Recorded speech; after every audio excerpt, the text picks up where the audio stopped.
Hi കൂട്ടുകാരെ, പുതിയൊരു വീഡിയോയിലേക്ക് എല്ലാവർക്കും സ്വാഗതം. അങ്ങനെ വസന്തൻ്റെ ഉള്ളിൽ പേടി വരികയാണ് കേട്ടോ. വസന്തന് ഇനി എന്ത് ചെയ്യണമെന്ന് അറിയില്ല. കാരണം ഇവിടെ ഇപ്പോൾ കളിച്ചിരിക്കുന്നത് ആ കമ്മീഷണറുടെ പെങ്ങളെയാണ് വീട്ടിൽ കയറ്റിയിരിക്കുന്നത്. അതുകൊണ്ട് റാണിയാണ് വസന്തന് പേടി വരുന്നത് കേട്ടോ. ഇനിയിപ്പോൾ അടി വീഴുമോ എന്നൊരു പേടി വസന്തൻ്റെ ഉള്ളിൽ വരികയാണ് കേട്ടോ.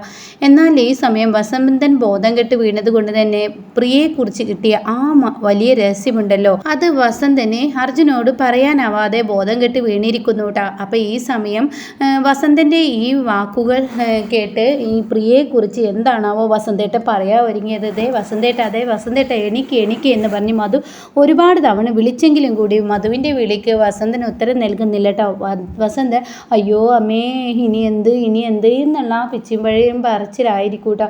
എന്നാൽ ഇപ്പുറത്താണെങ്കിലും അച്ചമ്മയോ വന്നാൽ വലിയൊരു പൊട്ടിത്തെറി തന്നെ ഉണ്ടാവും. എന്താണെങ്കിലും അത് നമുക്ക് നേരിടാമെന്ന് അർജുൻ പറയുന്നു. അതൊക്കെ നോക്കി നമുക്ക് ജീവിക്കാൻ പറ്റില്ലല്ലോ. അച്ചമ്മയോട് കാര്യങ്ങൾ പറയണം. അഞ്ജനാമ്മ എന്ന് പറയുന്ന നല്ലൊരു വ്യക്തിയാണ്. ഈ ഒരു വ്യക്തിയെ പെരുവഴിയിൽ ഇറക്കി വിടാനും പറ്റില്ല, സ്നേഹസദനത്തിൽ കൊണ്ടാക്കാനും പറ്റില്ല. അവിടുത്തെ കുഞ്ഞുങ്ങൾക്ക് പോലും ഭീഷണിയായി തുടങ്ങും എന്നവരിലും ഉണ്ട് കേട്ടോ. എന്നാൽ ഈ സമയം ഇപ്പുറത്താണെങ്കിലോ ഇങ്ങനെ ഈ സ്നേഹയോട് ഇങ്ങനെ അഖിൽ പറഞ്ഞിരിക്കുകയാണ്, ഇനി വീട്ടിൽ പുതിയൊരു പ്രശ്നത്തിന് തുടക്കം കുറിച്ചു എന്ന് തന്നെ പറയാം. ഇനി ഈ വീട്ടിൽ പുതിയ പ്രശ്നമാണ് ഉണ്ടാകാൻ പോകുന്നത്. ഇതുവരെ കണ്ട പ്രശ്നമല്ല ഇനി കാണാൻ കിടക്കുന്നത്.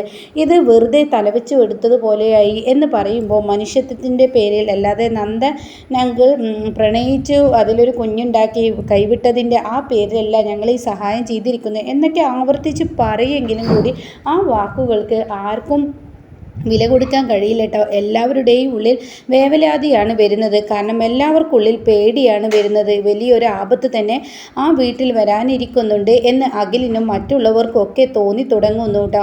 എന്നാൽ ഈ സമയമാണെങ്കിലോ ഇപ്പുറത്ത് ഇങ്ങനെ നേരം വെളുത്ത് നീച്ചുടൻ തന്നെ അങ്ങോട്ടേക്ക് ഈ ഒരു അരവിന്ദനുണ്ട്. അരവിന്ദൻ തൻ്റെ ഭാര്യയെ തിരക്കി വരികയാണ്. നന്ദഗോപൻ്റെ വീട്ടിലോട്ടാണ് മധു കൊണ്ടുപോകുന്നതെന്ന് അരവിന്ദനോട് പറഞ്ഞിട്ടുണ്ടല്ലോ. അപ്പോൾ അതുകൊണ്ട് തന്നെ അരവിന്ദൻ ഇനിയിപ്പോൾ പേടിയാവണം, ഈ സ്വത്തുക്കളെല്ലാം നന്ദഗോപൻ കൈക്കലാക്കുമോ എന്നൊരു പേടി അരവിന്ദൻ്റെ ഉള്ളിലും വരികയാണ് കേട്ടോ.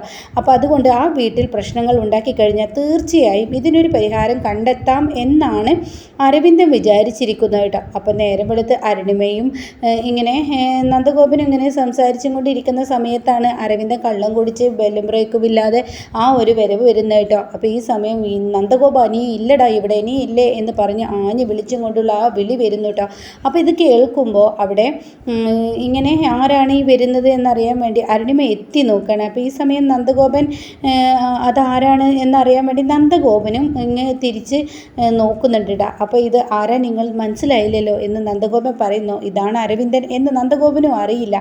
അങ്ങനെ എന്താ നിങ്ങൾക്ക് വേണ്ടത് എന്ന് മാറി മാറി ചോദിക്കുന്നു കേട്ടോ. പക്ഷെ ആ വാക്കുകൾക്കൊന്നും വില കൽപ്പിക്കാതെ അങ്ങ് അരവിന്ദൻ ഇടിച്ചു കയറുകയാണ്. നിങ്ങൾ എൻ്റെ ഭാര്യയെ, നിങ്ങൾ ആദ്യ ഭാര്യയല്ലായിരുന്നോ നിങ്ങളുടെ അവളെ നിങ്ങൾ അങ്ങ് കൈക്കുള്ളിൽ വീണ്ടും ആക്കിയിരിക്കുന്ന ഒരുത്തി നിങ്ങൾക്കുണ്ടല്ലോ, പിന്നെ എന്തിനാണ് എൻ്റെ ഭാര്യയെ തട്ടിക്കൊണ്ടുപോയിരിക്കുന്നത്? എൻ്റെ ഭാര്യയെ കൊണ്ടുപോകേണ്ട ആവശ്യം നിങ്ങൾക്ക് എന്താ എന്നൊക്കെ ഇങ്ങനെ ചോദിക്കുമ്പോൾ അരവിന്ദനോട് പറയുന്നതേ അസഭ്യ വാക്കുകൾ ഉപയോഗിക്കരുത്. കാരണം ഞാൻ അഞ്ജനയെ വിവാഹം കഴിച്ചിട്ടൊന്നുമില്ല, അവൾ പ്രണയിച്ചു എന്നുള്ളൂ.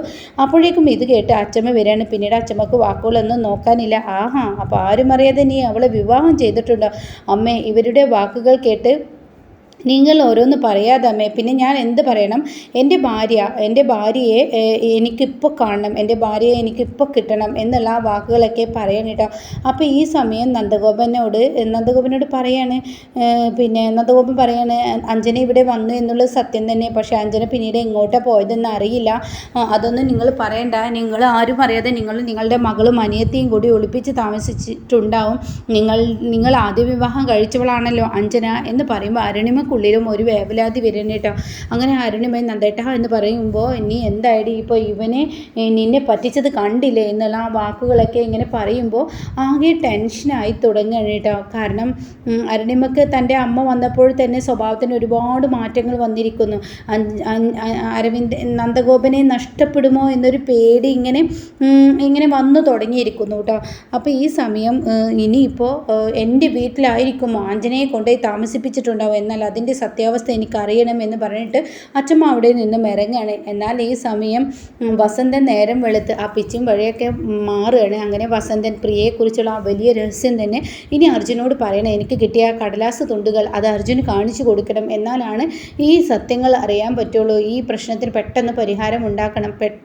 പിന്നെ അതുമല്ല, അഞ്ജന ഇവിടെ വന്നതുകൊണ്ട് തന്നെ ഇനി എന്തും പ്രതീക്ഷിക്കാം. ഇവിടെ വലിയൊരു പൊട്ടിത്തെറി തന്നെ പ്രതീക്ഷിക്കാം. അതുകൊണ്ട് അതിനൊരു പരിഹാരം ഉണ്ടാക്കണം എന്നൊരു തീരുമാനത്തോടു കൂടി തന്നെയാണ് അങ്ങോട്ടേക്ക് വസന്തൻ വരുന്നു കേട്ടോ. അപ്പോൾ ഉമ്മറത്ത് ഇങ്ങനെ പേപ്പർ വായിച്ച് നിൽക്കുകയായിരിക്കും അർജുനും പൂജയും. ആ സമയമാണ് അങ്ങോട്ടേക്ക് ഇങ്ങനെ വസന്തൻ കയറി വരുന്നത്. അപ്പോൾ വസന്തൻ പറയണേ, ഇന്നലെ രാത്രി അർജുൻ പ്രധാനപ്പെട്ട ഒരു കാര്യം പറയാനാണ് ഞാൻ അങ്ങോട്ടേക്ക് ഓടി വന്നത്. അതിനിടയ്ക്കാണ് അഞ്ജന ഇവിടെ വന്നിട്ടുണ്ടെന്നും അതിൻ്റെ പേരിൽ എനിക്ക് പേടിയായി, പിന്നീട് എൻ്റെ ബോധം പോവുകയൊക്കെ ചെയ്തു. അതുകൊണ്ട് എന്താ അങ്കിൾ പറഞ്ഞു വരുന്നത് എന്നിങ്ങനെ അർജുൻ ചോദിക്കുന്ന സമയത്ത് പറയാണ്, അതെ, എനിക്ക് പ്രിയ ഒളിപ്പിച്ച് വെച്ചിരുന്ന പ്രിയയുടെ ആ രഹസ്യ കലവറയുണ്ടല്ലോ, അത് അവളെ തുടർന്ന് എനിക്കും മല്ലികക്കും കണ്ടെത്താൻ കഴിഞ്ഞു.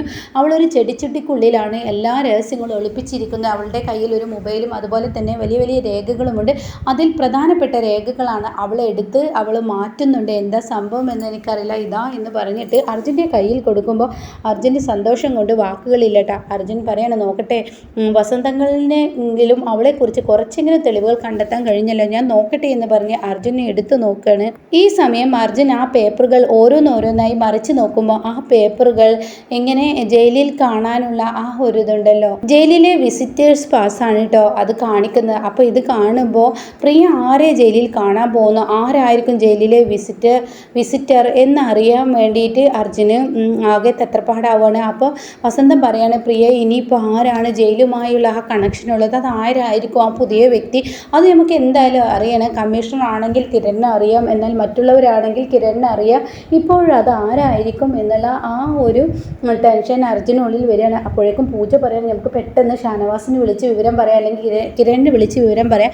അപ്പോഴേക്കും ജയിലിലെ സൂപ്രണ്ടായ ഷാനവാസിനെ വിളിച്ച് വിവരങ്ങൾ നൽകുകയാണ് കേട്ടോ. ആരാണ് ആ ഒരു വിസിറ്റർ പ്രിയ വന്നിരിക്കുന്ന വിസിറ്റേഴ്സ് പാസ് ഉണ്ടല്ലോ, ആരെ കാണാനാണ് പ്രിയ ജയിലിലോട്ട് വന്നത് എന്ന് അറിയാൻ വേണ്ടി ഇങ്ങനെ ഷാനവാസിനെ ഏൽപ്പിക്കുകയാണ് കേട്ടോ. അപ്പോൾ ആ ഒളിഞ്ഞിരിക്കുന്ന ആ ഒരാളുണ്ടല്ലോ, എന്തായാലും ഇവരുടെ ബാക്കിൽ കളിച്ച പ്രധാന വില്ലനുണ്ട്, ആ വില്ലൻ ഇനി എത്താൻ പോവാണ്. ആ വില്ലൻ എത്തുന്നതിനോടുകൂടി കഥയുടെ സത്യാവസ്ഥയും അതുപോലെ തന്നെ റാണി എന്ന ആ വ്യക്തി ഇനി പുറത്തു വരികയും റാണി ആയിരിക്കും ഇനി എല്ലാവർക്കും തിരിച്ചടി കൊടുക്കാൻ പോകുന്നത്. അപ്പോഴേക്കും ഇവിടെ അച്ചമ്മ പൊട്ടിത്തെറിയുമായി അച്ചമ്മ കയറി വരും. അഞ്ജന ആ വീട്ടിൽ താമസിക്കുന്ന അച്ചമ്മക്ക് ഒട്ടും ഇഷ്ടമല്ല എന്ന് പറഞ്ഞ് അഞ്ജനയെ വീണ്ടും ദ്രോഹിക്കുമ്പോൾ അഞ്ജന ആരാണെന്നും അഞ്ജനയുടെ മനുഷ്യ സ്വഭാവം എന്താണെന്നും അഞ്ജന എത്രത്തോളം കഷ്ടപ്പാടുകൾ അനുഭവിക്കുന്നുണ്ടെന്നും അച്ചമ്മ മനസ്സിലാക്കുമ്പോൾ അഞ്ജനയ്ക്ക് മുന്നിൽ അച്ചമ്മ മുട്ടുകുത്തു കേട്ടോ. തൻ്റെ മകളുടെ കൂടെ ജീവിക്കുന്നതിനേക്കാൾ നല്ലത് പൂജയും അർജുനും എടുത്ത തീരുമാനം തന്നെയാണ്. ഈ വീട്ടിൽ അഞ്ജന താമസിച്ചു കഴിഞ്ഞാൽ തീർച്ചയായും ഒരു പെരുദോഷം വരില്ല എന്ന് കരുതി തന്നെ അഞ്ജനയെ അവിടെ താമസിപ്പിക്കും. അപ്പോൾ ഇനി അഞ്ജനയും അറിയാൻ പോവാണ് നിരപരാധിയായ നന്ദഗോപൻ്റെ ആ ഒരു ഇതുണ്ടല്ലോ, അഞ്ജനയിൽ നിന്നും പിറന്ന കുഞ്ഞാണ് റാണി എന്നുള്ളതും അതൊക്കെ ഇനി ആ സത്യാവസ്ഥ ഒക്കെ ഇനി വരാൻ പോവാണ്. ഈ ഇതിനിടയ്ക്ക് ഒരു എപ്പിസോഡിൽ അരവിന്ദൻ അത് ചെറുതായി ഒന്ന് പറഞ്ഞിട്ടുണ്ട്. അപ്പോൾ എന്തായാലും നമുക്ക് കാത്തിരുന്ന് കാണാം.